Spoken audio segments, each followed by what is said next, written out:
Bismillahirrahmanirrahim. Assalamu alaikum to your audience. You're listening to the discussion aisle, and I'm your host Sohaib bin Noor, only on Plant FM 87.6. And your audience, as always, I am with a special topic that I'm going to discuss with you, and we'll share some information. Of course, that is much worthy, and you're gonna just not only get that info, but also you're gonna come to know that how Pakistan is progressing. And today we are gonna talk about CPEC, China Pakistan Economic Corridor, and what are the progress and what are the projects that are indulged or that are just introduced, and what are the projects that are in pipeline. And your audience, as you know, or if you don't, then I'm going to tell you that CPEC is a multifaceted project, and it's an umbrella under which 95 to 100 projects are going on. Some are completed, some are in the pipeline, or some are just under consideration. And of course, as we always talk about, that after the completion of all this project, we are going to witness the main fruition. And what is this? Of course, when we always talk about that Pakistan will be a progressive country, then how, of course, at a time when China just helped and assisted Pakistan, and even none of the world's country, or even some of our close allies, they didn't just provide that assistance to Pakistan. But at that time, in our financial crisis and our crucial times, only China was the one country that has supported Pakistan, and that bring a massive projects, and also a massive investment in Pakistan, and that was $40 billion. And we have just witnessed about 4 to 5 years back, and when this project was initiated, and we have seen many ups and downs, and there were many propagandas going on, not only on the these northern side, but also on the Western media either. But unfortunately, we have seen that these propagandists, they have always talked about what are the loopholes. They talked about that China has just wrapped up their projects, and China is just moving back, and they are stepping back, and they don't want to invest in Pakistan. But what we have seen, that the phase one has been completed. Now we are moving towards phase two, and that is a rapid, and inshallah will be a more steady project that is going to complete with a fast impetus. And right now, what we are focusing on, we are focusing to complete all the projects that were under consideration or that were in the pipeline, and we are going to introduce more and more infrastructure. We are going to develop more and more communication tools, and we are going to just develop more and more SEZs, the special economic zones. 9 sites have been just allocated by the government, and it can be more than 9 in the future. But right now, the government and the main focus of the governments, and even all the stakeholders, they are just focusing that how to bring more and more foreign investors, more and more companies in Pakistan, and more stakeholders, so that they can just come up with their ideas, they can introduce their products in Pakistan, they can install their new industries in Pakistan. And Pakistan is also a multifaceted land, a vibrant landscape where you can just come up with the ideas and you can just invest. And recently, what we have witnessed, a big delegation from Saudi Arabia, along with 30 companies, and they were the representatives, almost 50 representatives from 30 different countries. They want to invest in Pakistan, and they were led by Deputy Minister of Saudi Arabia, and he just told that Pakistan is a land of opportunity, and if you want to get some real fruition and real profit, then it is a good opportunity to come up with your ideas and collab with the local companies and organizations. And of course, if you do that, then you're gonna get some good profit in the coming future. And with this, dear audience, what are the latest updates? I'm going to share that the latest update is about that the Chinese delegation that came to Pakistan recently, and of course yesterday and today there were some meetings going on with the Ministry of Planning, and the Minister of Planning has just shared the meeting. Mr. Ahsan Iqbal, he just told that all the energy crisis, they need to just cover up, and the Chinese companies, they have their ideas, and they are just moving. A new company that has just put up their idea of about the hydropower project, that how they can excel, and at that how can they just share that how Pakistan could get the rate of out of this energy crisis. And of course, if we have that planning, if we have that uh, system that will move forward, and of course with the Chinese allies, and of course with Saudi Arabia and many other friendly countries, if they come up with their ideas, then of course we are not gonna only get rid of this energy crisis, but we will have some sufficient energy so that we can just uh, share that and sell that to our other countries. And of course there are many projects in pipeline, either the Tapi gas pipeline project, and besides that Kasa 1000, and then Pakistan and Iran gas pipeline. All these projects are in pipeline, but we are just trying to just not only ease the difficulties of the investors, but we are also working deliberately and more seriously on all these projects, so that we can just overcome the whole situation, and we can also just uplift our economy. And with this, dear audience, not only our economy, but it will gonna uplift the livelihood of the people, and it will also uphold and uplift the living standards of all the general masses. And a new hydropower project that will bring almost 1100 megawatt in the system is under consideration. And right now the recent meeting that's been held at Ministry of Planning at under the chair of Mr. Hassan Iqbal, the Minister, the Planning Minister, he just said that we are welcoming all the investors, all the companies that want to invest in Pakistan. And of course we are also moving from all conventional and traditional sort of just energy production, like we are much comprising on the fossil fuel production, and that has just caused serious damage to our climate and our environment. And besides that, our foreign reserves, whenever we collect, we are a bit in deficit, but whenever we are in a position to collect some foreign reserves from all the diaspora that's living outside Pakistan. But what happened? We have to pay our debts, we have to pay our foreign bill, and of course the import bill of fuel. That is much, much, right now, this time.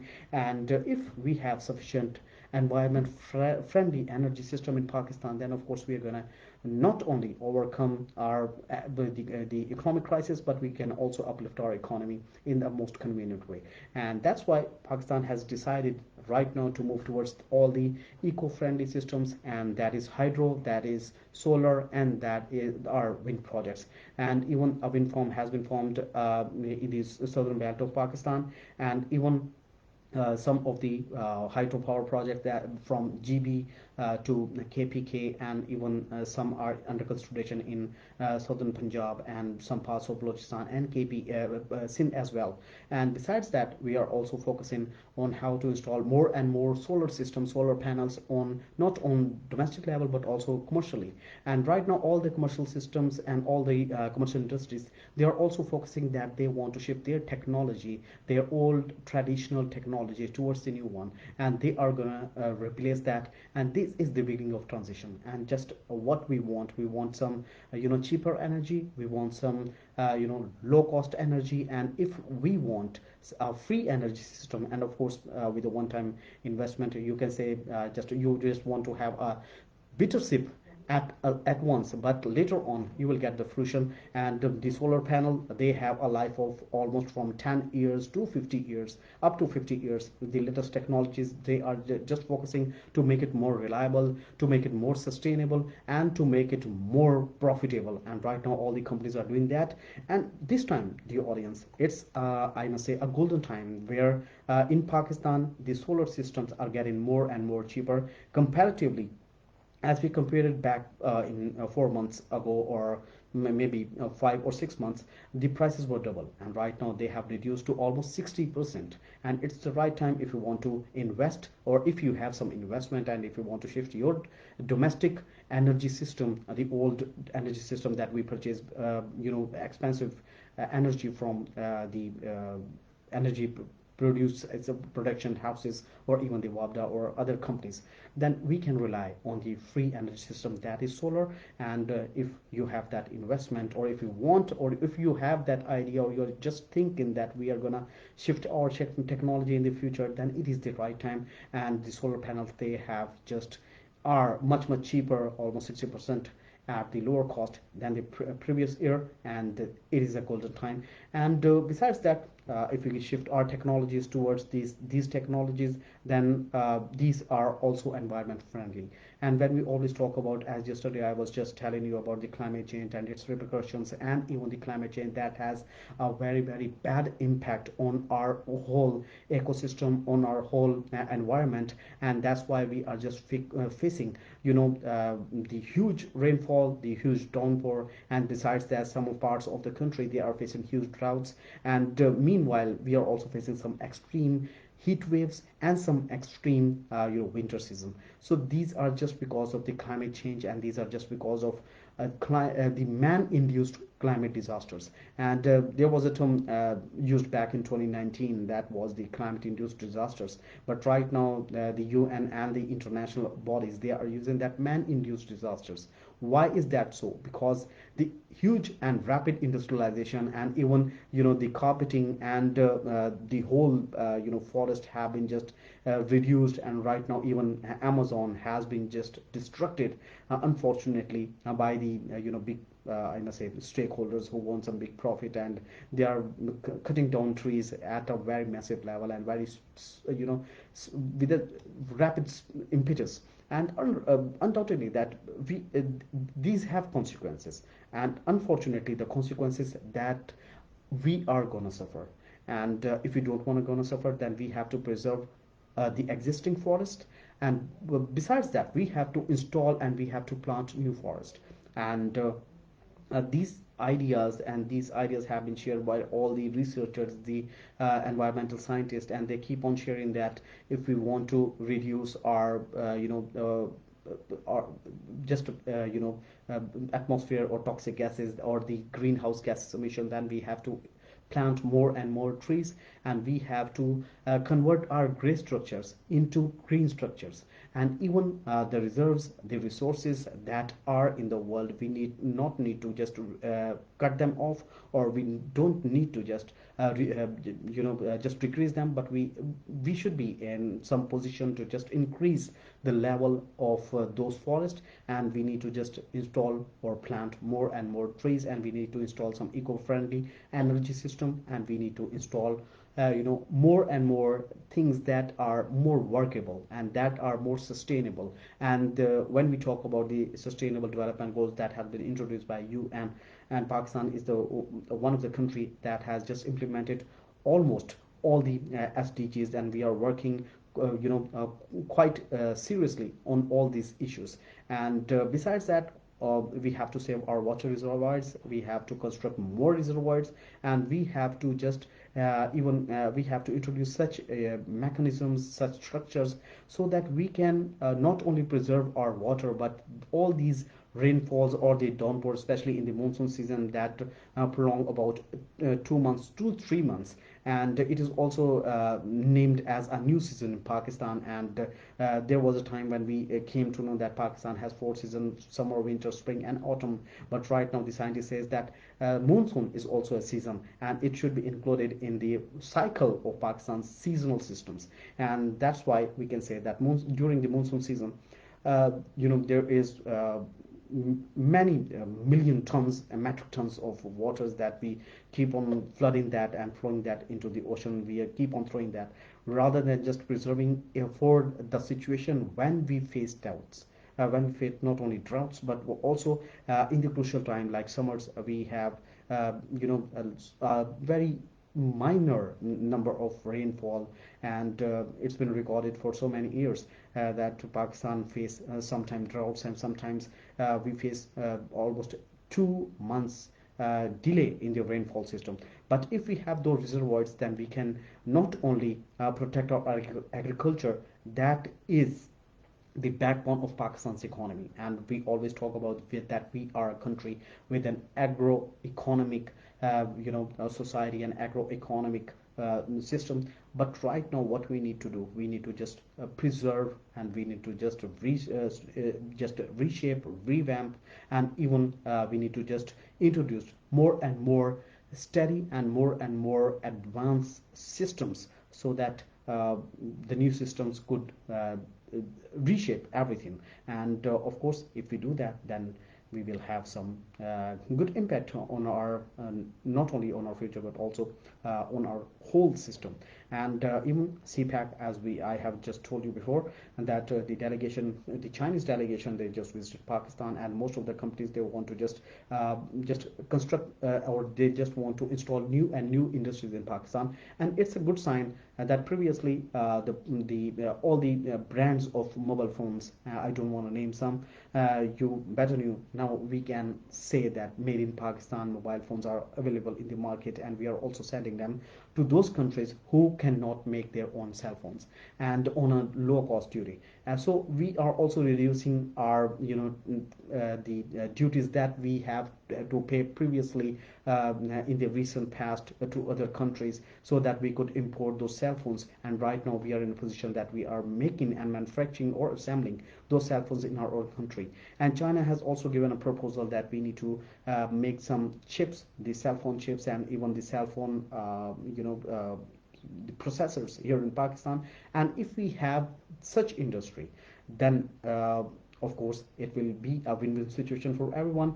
We can have those kind of skills, those kind of labor, or those kind of manpower that can not only manufacture those chips, but that can also sell those chips to the outer world. So it's a good thing that we need to scale up, we need to gear up our education institutions, and we need to just revamp that technical education system also. And we need to have such collaboration with all the major stakeholders, or even all the developed countries, so that they could come up with their ideas and they can collab with our education system, and they can introduce that how we can scale up our developers or even our engineers, so they can have such advanced education and such advanced tools and skills and techniques, that how to produce an AI chip or other chips that are used in mobile phones or even the laptops or computers. So it's a good sign, and that we are discussing such things, and we are discussing these ideas, and how we can just implement these ideas and make them possible to runnable in the coming future. And of course, even as the second phase, when Pakistan has requested Chinese government that we need to study this second phase, so that we can just move towards the third phase. And there are many phases, inshallah, after the completion of second phase either. And the whole investment that started with $40 billion has right now crossed almost $62 billion.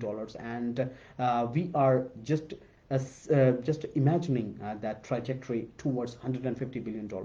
And it will not just stop here, and it will of course move in with rapid pace. And when we will have a connection with our Central Asian states, our brotherly countries there, and we will have a connection with some other European countries that want to be a part of CPEC. They would want to be a part of BRI, the huge project under which the CPEC is working. And China has all those routes. China has just tell all the neighboring countries that if they want some profit and if they want their share, then they can also join Pakistan and China, and even they can join all those countries from which the routes will be passing through.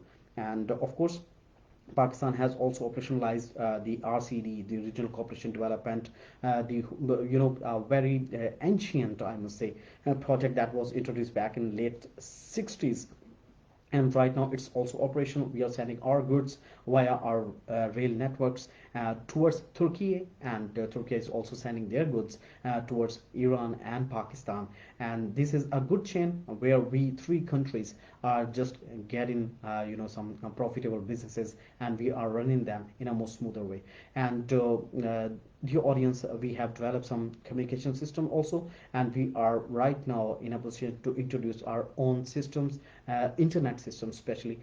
We have also now witnessed almost every year that sometimes the cable broken in the ocean, and our internet system, it went down, and all the links, they went down. And we keep on saying that as the cable has been cut off in the oceans, so that we need to restore them, and it takes a time of many days and sometimes weeks, so that it could be get repaired. But Right now, we are focusing to bring a new system, a new internet system in Pakistan with the help of China and Chinese system that would work in within their own country and within their own boundaries. Right now, they are introducing, or they are in negotiation with Pakistan to introduce such kind of a network so that we could have some cheaper internet system also in Pakistan and more faster and more steadier. So these are the pipeline projects that are under consideration, and I must say that moreover, there are many other projects that we need to. China want to install some high-tech industry in Pakistan, either the manufacturing of heavy, gadgets and heavy transportation system and heavy construction machineries in Pakistan, and if it will be in the working position, or if this suggestion or if this proposal will be operationalized, then the production, you must know that it will be on the highest level, and of course we will have some good profit out of that also. And even many of the countries, our brotherly countries, our neighboring countries, they are willing to be a part of a CPEC. As recently the Iranian president, he visited Pakistan and he offered a $10 billion investment to Pakistan in multi sectors, and including the transport, including energy system, including education, including communication system, including people to people contact, and also including tourism, and even the cultural exchange programs and religious tourism. So these are the projects that are under consideration, and Iran, sorry, want also to be a part of these projects. And before that, Saudi the foreign minister, he was here, and he just also announced about $10 billion investment. And before that, the delegation of Aramco oil company, that is one of the world's biggest companies, and they want to invest in Pakistan, and right now they have also bought some shares of a Pakistani company, and they are also willing to invest in a refinery at Gwadar, and they just want to be a part of CPEC. And Pakistan has also offered some of our Islamic brotherly countries some birds to be outsourced to those countries, so that they can invest in Pakistan and they can get their share. So these are the things, some win-win situation for all the countries. And besides that, Russia has also offered some investment programs to Pakistan, and even Germany, UK, and Italy, and Brazil. Most of the countries from the European Union, they also are wanted to be the investor and or the collaborator of the CPEC project. And if all these investment will come up timely, and will have some some updated systems to be working in Pakistan, then we will of course be in a good position, and our economy will be in a good position either. And besides that, the audience, as we are running short of time, but just want to say that CPEC, undoubtedly, there were many propagandas that going on, unfortunately, in the Western media, and of course in the Indian media, that is known as to be a Lappy media or Godi media of the Modi government. But all those propagandas, they died, because we have seen what's going on in Pakistan. And besides that, there were unfortunately many unfortunate incident happened to the Chinese engineers or Chinese workers that were working in Pakistan, and they were intentionally targeted by the hostile countries, by the hostile forces, and who don't want that CPEC to be workable, to be operationalized in Pakistan. But Alhamdulillah, China trust Pakistan, and they knew that what are the difficulties that Pakistan is facing right now. And we have and what we did, we just improved the security measures. We take them more seriously, and we improved the security systems of all those foreigners who are working in Pakistan. And these are the measures that we need to take, and we have taken that, and we have just assured our brotherly countries, or whose investors or whose workers are working here in Pakistan, that inshallah they will be more secure, they will be more safer, and Pakistan is a place that is considered to be much safer right now. And besides, there are many IBOs that have been taken place on daily basis. Almost 100%, 100 plus IBOs are taken places against the culprits, against the terrorist elements and those extremists who don't want Pakistan to be a progressive country. But Alhamdulillah, we are carrying out all these operations successfully, and you keep on just witnessing that terrorists were killed by our armed forces in some parts of the countries. We keep on hearing such news, and these are the good news that we came to know. And our forces are doing remarkable, and they are making Pakistan a more safer, more secure place for everyone, especially for the investors, and especially for those who want to come Pakistan and they want to enjoy all the scenic views. And of course, with all the project of CPEC, we are going to boost our energy sector, we are going to boost our transportation and infrastructure system, we are going to boost our agriculture system. We have multiple projects and multiple projects with China. We have just discussed about that how we can boost our agriculture system. Unfortunately, we are getting almost two crops in an year, but in China they are getting about 4 to 5 crops in a year. And if we can have such hybrid seeds in Pakistan, we can have such good fertilizers in Pakistan, and also some good pesticides, then definitely we can also boost our economy and our agriculture sector in that way either. And there are many Chinese universities that are in collaboration with Pakistani agriculture universities, and they are forming and they are working on more sophisticated technology and more sophisticated seeds that can with a little amount that can give us a more beautiful output and more worthy output that can overcome the food scarcity, not of Pakistan, but also we can export that to the other countries. And even Pakistani food and Pakistani fruits, Pakistani vegetables, Pakistani rice, Pakistani pink salt, and Pakistani grains and lentils, they are world famous. And most of the countries, they just want Pakistan's all these food items and commodities. And besides that, we are also exporting refined meat to our brotherly countries, and they are enjoying those by making some kebabs and steaks. And these are the things that we are providing to our brother countries. And besides that, our textile industry, and America is the biggest buyer of Pakistani textiles, and even the European countries, they love to have Pakistani textile products, and we are exporting them on a good level. And Pakistan need to also emphasize on the GSP plus status, and we have to just introduce more and more systems and more such proposals, so that we can get full, I must say, fruition of this GSP plus status. And right now, as most of the countries, they all also present that how Pakistan has tackled this menace of terrorism, and Pakistan has just vanquished and just finished those terrorists from our own soil. And Pakistan has not only made itself safer, but also it has provided a safer environment to all the neighboring countries either, because these terrorists, they doesn't belong to any country, they doesn't belong to any religion, but they have only single agenda to target innocent people and to target innocent investors. But Alhamdulillah, we are the one who has made the whole region more safer and more secure.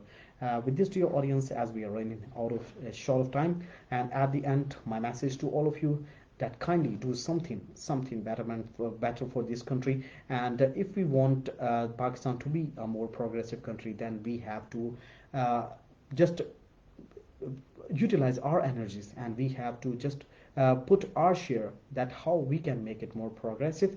And we can introduce new mechanism, we can plant more and more trees, and we can just discourage the ideas, or discourage those things that are not only harmful for our country, our economy, but also our climate and environment. So such things should be discouraged, and we need to bolster the new ideas, and we need to just adopt new energies. We need to have such transitions in our whole structure, so that we can make Pakistan a beautiful and more beautiful country, as it is all much beautiful right now. With this, dear audience, I'm gonna sign off.